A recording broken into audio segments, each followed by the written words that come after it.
What's up mga brothers? Ito pala ang nilabas na bagong motorsiklo ng FKM Maxi Style Scooter mga brothers. Ito yung MTX 180. Aba mga brad, humabol pa sila ngayong parating na Pasko.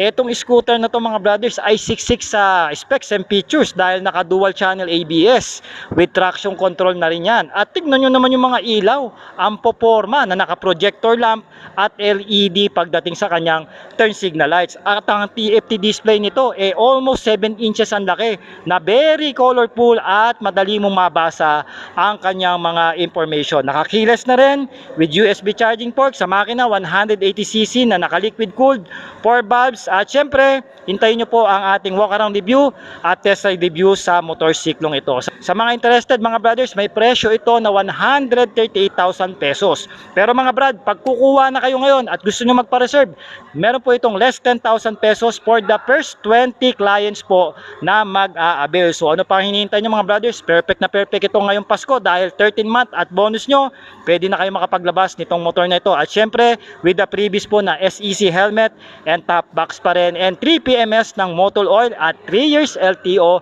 registration. Mag-PM lang po kayo sa ating page. Yan po ang Sork Motor. Once again, ako po si Ark, ang inyong ahente. Alright.